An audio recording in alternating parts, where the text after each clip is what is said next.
Hello and welcome to another episode of Slam TV. I'm Professor Roger Yang and we've got a great episode for you folks. Today we're going to be learning about outliers. Luckily for you folks at home, we've got a very special guest for you. He's a stat stud. He's in the 5th quartile. Yeah, he's a statistical outlier. He's Professor Jay.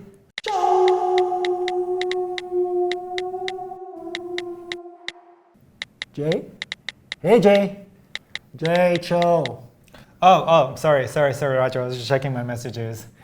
Ever since I updated my profile, I've been getting bombarded with these messages from... What's your cosine.com? How many messages have you got? Let me check. Wow, 2,000 messages since last episode. 2,000 messages? I know, it's a lot. That seems like an unusually large number. If only there was a statistical technique we could use to help us determine whether numbers are highly unusual values. Actually, Roger, I'm glad you asked. There are 2 different methods that we can use to determine the outliers. Why don't you remind our viewers of what an outlier is again? An outlier is value that lies outside the normal range of values. It is unusually large or unusually small data value relative to the other values in the set. Oh, okay. So how are we going to determine outliers, Jay? Well, we're going to use statistics to come up with 2 cutoff scores. Why do we need 2 cutoff scores? Well, because you can be an outlier by being too large or by being too small. Okay, I can see that. Like someone that's 12 feet tall is going to be unusually tall, whereas someone that's only 4 feet tall would be unusually short. Exactly. We're going to create 2 cutoff scores. First one is the cutoff score that anything larger than that is going to be unusually high. And what do we call this? We're going to call it outlier high cutoff. So anything to the right of that high cutoff is going to be our outlier. I see. How do we tell if a number is too small? Well, we're going to create outlier low cutoff. And anything that's left of it is going to be unusually low. So that'll be our outliers. Oh, I see. So we create 2 cutoff scores. If anything's higher than the outlier high cutoff, then it's too large. Okay. If anything's lower than the outlier low cutoff, then it's too small. Exactly. Maybe we should look at an example with numbers. What would be a good numerical data set to work with? Wait, didn't you have a cousin who just took an SAT or something recently? Oh yeah, my cousin Vinny recently took the SAT test. Why don't we use SAT scores as our example? Okay, so let's look at the score. Here we can see the low cutoff is 420, and the high cutoff score is 1390. Oh, how did we get these cutoff scores? Well, we'll just worry about that later, but for now, let's worry about how we use these numbers. Yeah, my cousin Vinny, he's one of those guys, he's kind of sneaky smart. Okay. You know, like talk to him, he seems kind of dumb, but in reality, he's like super smart. Right. It's not just about being smart. You mean he worked really, really hard and he put in a lot of effort, right? Exactly. Growth mindset, baby. So what did he actually get on his SAT? He got 1,400. Okay. So 1,400 is higher than the high cutoff score Of 1,390. that makes it an outlier. Yes. That's pretty high. That's good job. So 400 would be an outlier because it's lower than the low cutoff of 420. Yes, but 450 is not unusual because it's bigger than 420. Okay, I get it. So how do we actually find these cutoffs, Jay? Well, in order to find them, we need quartiles. Oh, I remember quartiles. Quartiles has that word root, quart, which means 4, right? Exactly. Like how there's 4 quarts in a gallon of water? Ugh, man, I hate quartiles now. We also need the 5-number summary. Remember those? Oh yeah, I remember the 5-number summary. Usually we take these 3 numbers, Q1, Q2, Q3, we throw in the minimum, we throw in the maximum, and we call that number the 5-number summary.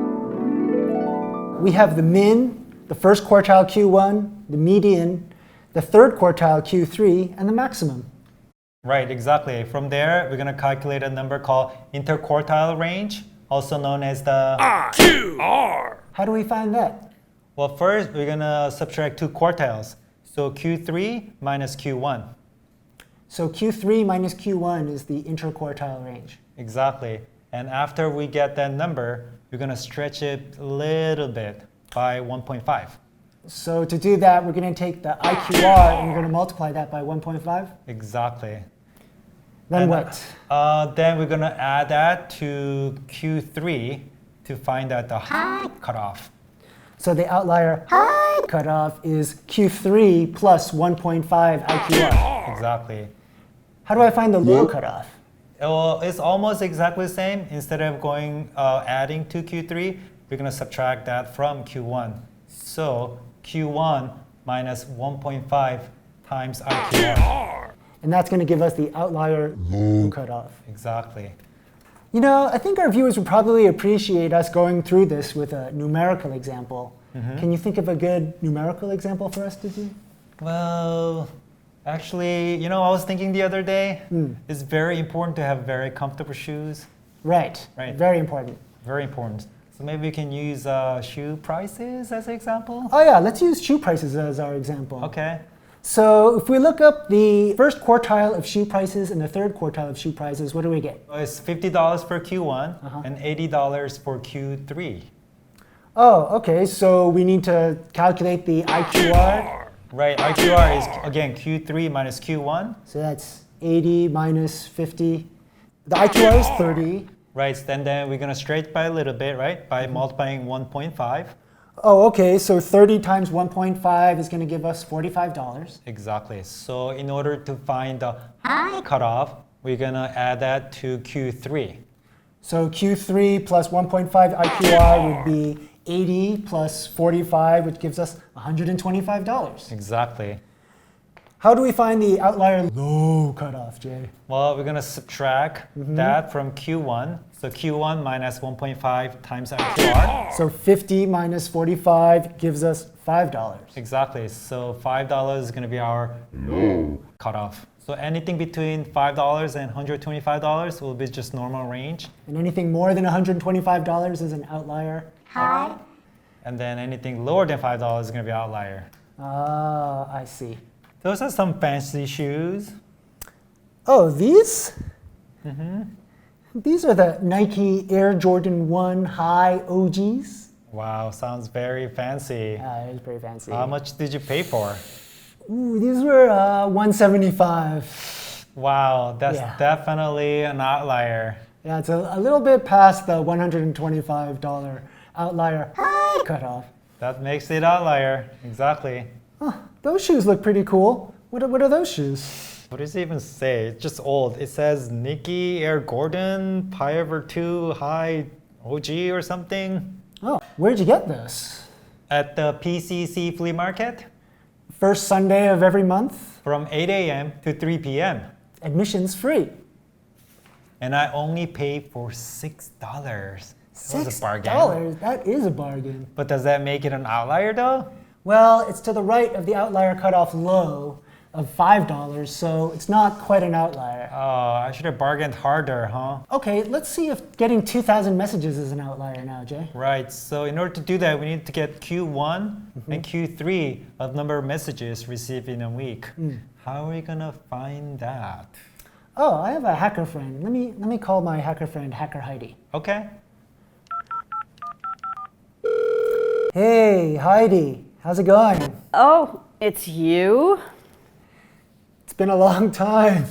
Hey, remember you said that I could call you if I ever needed anything? I thought you were never going to call me because I purposefully gave you the wrong number. Well, we're here now. What do you need, Roger? Well, you know, Jay, he joined this dating website and he just got 2,000 messages within a week. And we're trying to figure out if this is an unusual value. Oh, are you still hanging out with that dolt? That dolt is on speakerphone with us right now. Hi, Jay. Oh, hi Heidi, how's it going? Roger needs your math hacking skills. He thinks getting 2,000 messages is very unusual. To find that out, we need to get Q1 and Q3 of number of messages. Can you find that for us, Heidi?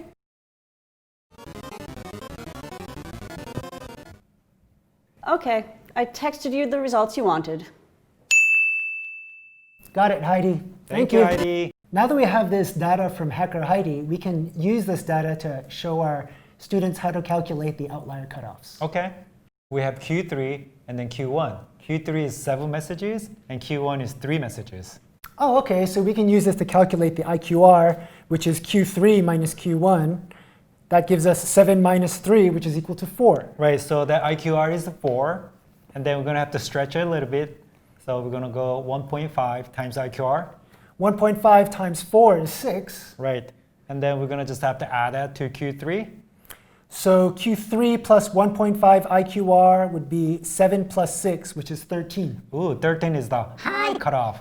Wow, so 2000 is way beyond outlier cutoff. Way Wow. beyond the outlier cutoff. That's a lot of messages.